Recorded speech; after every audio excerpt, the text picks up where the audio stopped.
बरसात के दिन आने वाले थे। चिड़िया का एक जोड़ा घोंसला बनाने के लिए पेड़ तलाश रहा था। उड़ते उड़ते वह जोड़ा एक नदी के किनारे पहुंचा। वहां कई पेड़ लगे हुए थे। उन्हें वह जगह अपने लिए उपयुक्त लगी। एक पेड़ के पास जाकर वे विनती करने लगे, बरसात के पहले हमें अपना घोंसला बनाना है। कृपा करके हमारी मदद करें। अपनी एक टहनी पर हमें घोंसला बनाने की अनुमति दे दें। पेड़ ने उन्हें इनकार कर दिया। पेड़ के इनकार से चिड़िया के जोड़े को बहुत बुरा लगा। जाते जाते वे बोले, इतना अहंकार अच्छा नहीं। एक दिन तुम भी टूटोगे और तुम्हारा अहंकार भी। पेड़ कुछ कह पाता पहले वे उड़ गए। उड़ते उड़ते वे नदी के पास स्थित जंगल में पहुंचे और वहां एक पेड़ से घोंसला बनाने की अनुमति मांगी। पेड़ सहर्ष तैयार हो गया। चिड़िया का जोड़ा उस पेड़ पर घोंसला बनाकर खुशी खुशी रहने लगा। बरसात का मौसम आ गया, लेकिन अब वे दोनों अपने घोंसले में सुरक्षित थे।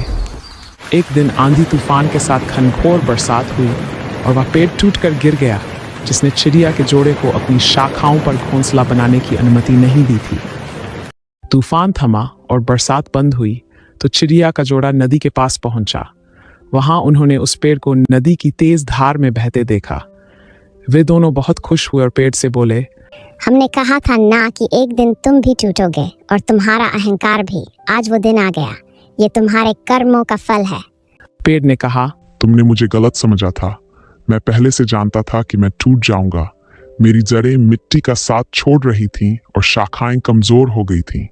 इसलिए मैंने उस दिन तुम्हें इनकार किया था। तुम मेरी शाखा पर घोंसला बनाते तो आज जीवित न होते, लेकिन तुम्हें मेरा इनकार बुरा लग गया। उसके लिए क्षमा। पेड़ की बात सुनकर चिड़िया के जोड़े को अपनी सोच पर बहुत दुख हुआ। दोस्तों, कई बार जीवन में हमें इनकार का सामना करना पड़ता है। जाहिर है, इनकार सुनना किसी को पसंद नहीं। इनकार से हमारी भावनाएं आहत हो जाती हैं और उस समय हम सिर्फ अपनी भावनाओं के बारे में सोचते हैं। हम खुले मन से ये विचार ही नहीं करते कि इनकार करने वाले की भी कोई मजबूरी रही होगी या उसने हमारे भले के लिए इनकार किया होगा। हम उसे भला बुरा कहते हैं, दूसरे के सामने उसकी बुराई करते हैं। क्या एक ना भी हम सकारात्मक तरीके से नहीं ले सकते? अब से जब भी कोई ना कहे तो उसे दिल से न लगाएं, उसका बुरा न माने। हो सकता है किसी की एक ना आपको बहुत बड़ी मुसीबत से बचा रही हो।